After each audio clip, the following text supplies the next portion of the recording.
एक समय की बात है, रामपुर नाम का एक बहुत ही सुंदर गांव हुआ करता था। लेकिन बहुत ज्यादा गर्मी के कारण गांव में अकाल पड़ गया था और लोगों के पास बड़े पैमाने पर पानी की समस्या तैयार हो गई थी, जिससे गांव के सभी व्यक्ति परेशान हो गए थे। उसी गांव में एक बहुत ही मेहनती मजदूर श्यामलाल रहता था। इस गांव में इतनी ज्यादा गर्मी इससे पहले कभी नहीं आई। अगर ऐसा चलता रहा तो हमारा कुआं सूख जाएगा। जी, हमें पानी की बचत करनी होगी, वरना हमारे पास ना खेती के लिए पानी बचेगा और ना ही पीने के लिए। वैसे इतनी भी चिंता करने की कोई जरूरत नहीं। अगर हमारा पानी खत्म भी हो गया तो हम अपने भाई रामलाल जी के कुएं से पानी लाएंगे। वैसे भी उनके पास 10 कुएं हैं। बिल्कुल नहीं, हम बिल्कुल भी पानी बर्बाद नहीं करेंगे और ना ही उस रामलाल के कुएं से पानी लेंगे। वो कलमोहा रामलाल गर्मी में पानी देने के बहाने लोगों के घर खेती तक जब्त कर लेता है। समझ रहे हो ना तुम इस बात को? तुम सच कह रही हो, लेकिन गांव में सबसे ज्यादा पानी उसके ही पास है, तो ऐसे में लोग उसी के पास जाते हैं। और तुम ये मत भूलो कि वो मेरा बड़ा भाई भी है। जी, मुझे तो इस बात की चिंता हो रही है, कहीं हमें भी उस कलमुहे रामलाल के पास जाकर पानी मांगने की नौबत ना आ जाए। उसी गांव में रामू नाम का किसान परेशान होकर रामलाल के पास जाता है, जो बहुत गरीब था। बोलो रामू, क्या बात है? तुम यहाँ पानी मांगने आए हो? नहीं सेठ जी, मैं यहाँ पानी मांगने नहीं आया हूँ। मुझे कुछ पैसों की जरूरत है। अगर आप मुझे पैसे उधार दे दें तो बड़ी मेहरबानी होगी। मैं आपको आपके पैसे ब्याज सहित लौटा दूंगा। तुम ऐसे वक्त पर पैसे मांग रहे हो जब चारों तरफ अकाल पड़ा हुआ है। इस भीषण गर्मी की वजह से पानी की बड़ी समस्या तैयार हो गई है। तो ऐसी परिस्थिति में अगर मैं तुम्हें पैसे दे भी दूंगा तो तुम्हें मुझे 20% ब्याज देना होगा। देखो, तुम मुझे जल्दी से बता दो कि क्या तुम तैयार हो, क्योंकि तुमसे बहस करने के अलावा मेरे पास और भी बहुत सारे काम हैं। रामू थोड़ी देर सोचता है और मान जाता है, क्योंकि उसके पास दूसरा रास्ता भी नहीं होता है। ठीक है सेठ जी, मुझे मंजूर है। मैं आपको ब्याज सहित पैसे वापस लौटा दूंगा। रामलाल रामू को पैसे दे देता है और रामू पैसे लेकर वहां से चला जाता है। रामू अपने घर जा ही रहा था कि उसे रास्ते में श्यामलाल मिलता है। अरे क्या बात है रामू, तुम इतने परेशान क्यों लग रहे हो? अरे क्या बताऊं श्यामलाल, मैं बहुत परेशान हूं। मैं अभी अभी तुम्हारे बड़े भाई रामलाल के पास ब्याज पर पैसे लेने गया था। उन्होंने 20% ब्याज पर मुझे पैसे दिए हैं। मुझे पैसों की बहुत जरूरत थी, इसलिए मैं ब्याज पर पैसे लिया हूं। क्या 20% ब्याज पर? तुम्हें इतने ज्यादा ब्याज पर पैसे नहीं लेने चाहिए थे। तुम अच्छी तरह जानते हो, अगर तुम ये पैसे नहीं लौटा पाए तो क्या होगा। हाँ श्यामलाल, मैं अच्छी तरह जानता हूं, लेकिन मैं कर भी क्या सकता हूं। मेरे पास कोई रास्ता नहीं था। मुझे मेरी मां का इलाज करवाना है, इसलिए मैं इतनी ज्यादा ब्याज पर पैसे लिया हूं। काश मेरे पास मेरे बड़े भाई की तरह पैसे होते तो मैं तुम्हारी मदद जरूर करता। अच्छा, कोई बात नहीं रामलाल, मैं चलता हूं, काफी समय हो गया है। मुझे जल्दी से जल्दी मेरी मां को हॉस्पिटल ले जाना है। इतना कहकर रामू वहां से चला जाता है। रामलाल को इस बात पर बहुत गुस्सा आता है और वो अपने बड़े भाई श्यामलाल के पास जाता है। अरे छोटे भाई, कितने दिनों बाद मिलने आए हो? कहो, कैसे आना हुआ? आपने अभी जिस किसान को पैसे दिए थे, वो किसान मुझे रास्ते में मिला था। आपने उसे 20% ब्याज पर पैसे दिए हैं। देखो, ब्याज पर पैसे देना मेरा काम है, और ऐसी परिस्थिति में पैसे देना कोई छोटी बात नहीं है। लेकिन ऐसी परिस्थिति में गरीब किसान आपको 20% ब्याज कहां से देगा? आपको ये बात भी ध्यान में रखनी चाहिए। मुझे क्या करना चाहिए और क्या नहीं करना चाहिए, ये मुझे तुमसे सीखने की जरूरत नहीं है, समझे? बड़े भाई, एक बात हमेशा याद रखना कि हमें हमारे किए की सजा कभी न कभी जरूर मिलती है। ये बात बोलकर श्यामलाल गुस्से से वहां से चला जाता है। कुछ दिनों बाद रामपुर की परिस्थितियां और भी ज्यादा खराब हो जाती हैं और लोगों के पास पीने के लिए ठीक से पानी तक नहीं होता है। पानी की बढ़ती समस्या को देखकर श्यामलाल और सुशीला काफी ज्यादा चिंता में पड़ जाते हैं। तभी एक मजदूर उनके पास आता है। श्यामलाल, हम लोग काम करने जा रहे हैं। क्या तुम आज के दिन हमारे साथ काम में चल सकते हो? सुनिए जी, ऐसे वक्त में काम मिलना मुश्किल है, तो आपको जरूर जाना चाहिए। तुम ठीक कहती हो सुशीला, इस समय काम मिलना मुश्किल है, तो मैं आज काम पर जरूर जाऊंगा। और ये बोलकर श्यामलाल उस मजदूर के साथ काम पर चला जाता है। कुछ दिनों बाद एक पंडित भिक्षा मांगने के लिए रामलाल के घर पर आता है। कोई घर पर है क्या? मुझे बड़ी जोर से भूख लगी है, मुझे कुछ खाने के लिए दे दो। तभी अंदर से रामलाल निकल के आता है। अरे ओ पंडित, तुम्हें पता नहीं है कि अभी गर्मी के कारण पूरा गांव में अकाल पड़ा हुआ है और तुम यहाँ भिक्षा मांग रहे हो। अरे बालक, तुम्हारे पास कुछ खाने को है तो दे दो, मुझे बड़ी जोर से भूख लगी है। भगवान तुम्हारा भला करेगा।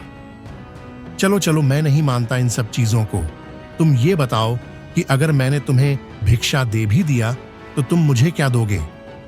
एक पंडित तुम्हें क्या ही दे सकता है? मैं सिर्फ तुम्हें आशीर्वाद दे सकता हूँ। तुम्हारा आशीर्वाद मेरे किसी काम का नहीं है। तुम निकल जाओ यहाँ से, वरना मैं धक्के दे के बाहर कर दूंगा। ये दोबारा कभी दिखना नहीं। अरे जा रहा हूँ बालक, लेकिन याद रखना तुमने एक पंडित की बेइज्जती किया है। इतना कहकर वो पंडित जी वहां से चला जाता है। कुछ दिनों बाद श्यामलाल की कुएं का सारा पानी खत्म हो जाता है और उसका कुआं सूख जाता है। हे भगवान, मुझे बिल्कुल भी अंदाजा नहीं था कि हमारे कुएं का पानी इतनी जल्दी खत्म हो जाएगा। हमें जल्दी ही कुछ करना पड़ेगा। हे भगवान, ये क्या हुआ? हमारा कुआं भी सूख गया। अब हम पानी कहाँ से लाएंगे? लेकिन हम कर भी क्या सकते हैं? क्या सोच रहे हो जी? कहीं आप अपने बड़े भाई के पास जाने की तो नहीं सोच रहे हो ना? मुझे लगता है हमें उससे एक बार बात जरूर करनी चाहिए। हो सकता है समस्या का कुछ हल निकले। देखो जी, वैसे तो वो आपके भाई हैं, उन्हें आपकी मदद जरूर करनी चाहिए, लेकिन उनमें इतना ज्यादा लालच है कि उन्हें कोई रिश्ता भी नहीं दिखाई देता। हाँ, लेकिन मैं कर भी क्या सकता हूँ? मुझे एक बार जाकर अपने बड़े भाई रामलाल से बात करनी चाहिए। इतना कहकर श्यामलाल अपने बड़े भाई से मदद लेने का फैसला करता है और उसके घर चला जाता है। अरे छोटे भाई, कहो कैसे आना हुआ? पिछली बार तो बहुत गुस्से में चले गए थे। भैया, पिछली बार जो हुआ था उसका मुझे अफसोस है, लेकिन इस बार मैं खुद मुसीबत में फंस गया हूँ। मेरा कुआं पूरी तरह से सूख गया है। भैया, क्या आप थोड़ी पैसे मुझे दे सकते हो? मैं आपको जल्दी ही लौटा दूंगा। देखो, तुम भी जानते हो कि अभी गांव के हालात कैसे हैं। ऐसे में तुम्हें पानी देना आसान काम नहीं है, लेकिन मैं तुम्हें पानी दे सकता हूँ। अगर तुम मुझे कुछ पैसे देते हो तो मैं पानी दे सकता हूँ, और साथ में कुछ महीने बाद तुम्हें पानी भी लौटाना होगा, नहीं तो तुम्हें उसका ब्याज देना होगा। और अगर तुम ब्याज भी नहीं दे पाए तो तुम्हारा कुआं तब तक मेरा हो जाएगा। श्यामलाल थोड़ी देर सोचने लग जाता है, लेकिन श्यामलाल के पास कोई दूसरा रास्ता नहीं होने के कारण वो मान जाता है। ठीक है भैया, मुझे मंजूर है। श्यामलाल कुछ पैसे अपने बड़े भाई रामलाल को दे देता है और रामलाल श्याम को बदले में पानी देता है। कुछ दिनों बाद गर्मी काफी बढ़ जाता है और गांव में अधिक किसानों के कुआं सूख जाते हैं, जिसके कारण सभी किसान मजबूर होकर रामलाल से ब्याज पर पानी लेता है। और वक्त पर पैसे नहीं देने के कारण रामलाल कई किसानों के कुआं पर कब्जा कर लेता है। अरे बहुत दिन हो गए हैं, चलो आज छोटे भाई श्यामलाल के पास चलकर देखता हूँ। उसने अभी तक मेरे पैसे नहीं लौटाए हैं। इतना कहकर रामलाल अपने छोटे भाई श्यामलाल के घर चला जाता है। अरे क्या हुआ श्यामलाल, तुम मेरे पैसे कब लौटाओगे? मैंने तुम्हें जो समय दिया था वो खत्म हो चुका है। तुम मुझे मेरे पैसे लौटा दो, वरना मैं तुम्हारे कुएं पर कब्जा कर लूंगा और उसे मैं अपने नाम पर कर लूंगा। भैया, मुझे और कुछ दिनों का वक्त दीजिए ताकि मैं कुछ काम करके आपके पैसे लौटा सकूं। अभी तो इतनी भीषण गर्मी है जिसके कारण कहीं काम भी नहीं मिलता है। मैं तुम्हें पहले ही काफी वक्त दे चुका हूँ, अब कुछ नहीं हो सकता। या तो तुम मुझे ब्याज के पैसा दो, या नहीं तो मैं तुम्हारा कुआं अपने नाम कर लूंगा। ऐसा मत कीजिए भैया, 1 महीने के बाद बारिश होगी और अगर मेरे पास कुआं नहीं रहेगा तो मैं खेती कैसे कर पाऊंगा। मैं आपको आपके पैसे जल्दी ही लौटा दूंगा। मुझे कुछ और दिनों का वक्त दे दीजिए। देखो श्यामलाल, ये तुम्हें पैसे लेने से पहले सोचना चाहिए था। अब कुछ नहीं हो सकता है। यह सुनकर श्यामलाल बहुत परेशान हो जाता है। उसे समझ नहीं आ रहा था कि उसे क्या करना चाहिए। तभी वहां पर सुशीला आती है और रामलाल को पैसे दे देती है। रामलाल पैसे लेकर वहां से चला जाता है, लेकिन श्यामलाल यह देखकर हैरान हो जाता है। उसे यह समझ नहीं आ रहा था कि सुशीला के पास पैसे कहाँ से आए। अरे सुशीला, तुम ये बताओ कि तुम्हारे पास इतने पैसे कहाँ से आए? सुशीला श्यामलाल को घर के अंदर ले जाती है और बक्सा खोलकर श्यामलाल के सामने रख देती है। श्यामलाल बक्से को देखकर एकदम हैरान हो जाता है, क्योंकि पूरा बक्सा पैसों से भरा हुआ था। ये देखकर श्यामलाल को अपनी आंखों पर विश्वास नहीं हो रहा था। अरे सुशीला, ये क्या है? इतने सारे पैसे हमारे पास आखिर आए कैसे? जिस दिन आप अपने बड़े भाई उस रामलाल से मदद मांगने गए थे, तभी हमारे घर भिक्षा मांगने के लिए एक सन्यासी आए थे। भिक्षा दो, गरीब को भिक्षा दो बच्ची, ईश्वर तुम्हें सदा सुखी रखेगा। सन्यासी जी, मुझे माफ कर दीजिए, लेकिन मेरे पास आपको देने के लिए ज्यादा कुछ नहीं है। एक सन्यासी कभी भी ज्यादा और कम की अपेक्षा नहीं करता बच्ची। तुम्हारे पास जो भी है दे दो, मैं स्वीकार कर लूंगा। सुशीला के पास जितना भी होता है वो उस सन्यासी को दे देती है। सन्यासी जी, हमारे पास जितना भी बचा था वो सब मैंने आपको दे दिया है। गर्मी की वजह से हमारा कुआं भी सूख गया है और न ही हमारे पैसे बचे हैं। तुम्हारी सारी मनोकामनाएं पूरी होंगी बच्ची, सब्र रखो। तुमने मेरा दिल जीत लिया है। मैं सुबह से पूरे गांव में घूम रहा हूं, लेकिन अभी तक मुझे किसी ने कुछ नहीं दिया। लेकिन तुम एक गरीब घर से होने के बावजूद तुमने मेरी मदद की है। मैं तुमसे प्रसन्न हुआ। बताओ क्या चाहिए तुम्हें? मैं तुम्हारी 3 इच्छाओं को पूरी कर दूंगा। तुम जो भी बता रही हो मुझे तो अब भी विश्वास नहीं हो रहा है। वैसे तुमने उस पंडित से कौन सी 3 इच्छाएं पूरी करवाई हैं? मैंने पहली इच्छा मांगी थी कि हमारे पास बहुत सारे पैसे आ जाएं, जिससे हम इस गरीबी की दलदल से निकल पाए। और दूसरी इच्छा थी कि रामलाल अपने सारे कर्जों को भूल जाए और किसी भी किसान को वापस परेशान ना करे। लेकिन सुशीला, तुम्हारी दूसरी इच्छा पूरी क्यों नहीं हुई? हाँ जी, यही बात तो मुझे भी समझ में नहीं आ रही है कि मेरी दूसरी इच्छा पूरी क्यों नहीं हुई। तभी वहां पर रामू आता है, जिसने अपने माँ की इलाज के लिए रामलाल से पैसे लिए थे। अरे श्यामलाल, तुम्हारे भाई रामलाल ने पैसे ना लौटाने की वजह से मेरे खेत पर कब्जा करने वाला है। मुझे लगा कि तुम ही मेरी मदद कर सकते हो, इसलिए मैं यहाँ पर आया हूँ। तुम बिल्कुल चिंता मत करो, मैं तुम्हारी मदद जरूर करूंगा। ये लो पैसे और जाकर रामलाल को उसके पैसे लौटा दो। शुक्रिया श्यामलाल, तुम बहुत अच्छे आदमी हो। अगर आज तुम नहीं होते तो मेरा क्या होता? मैं तो बर्बाद हो जाता। तुम और रामलाल दोनों भाई हो, लेकिन तुम में और रामलाल में जमीन आसमान का अंतर है।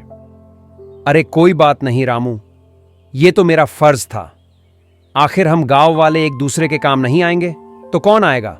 तुम चलो मेरे साथ और रामलाल को उसके पैसे लौटा देना। श्यामलाल रामू के साथ अपने बड़े भाई के घर पैसे लौटाने चला जाता है। अरे छोटे भाई, तुम यहाँ, बताओ क्या बात है, कैसे आना हुआ?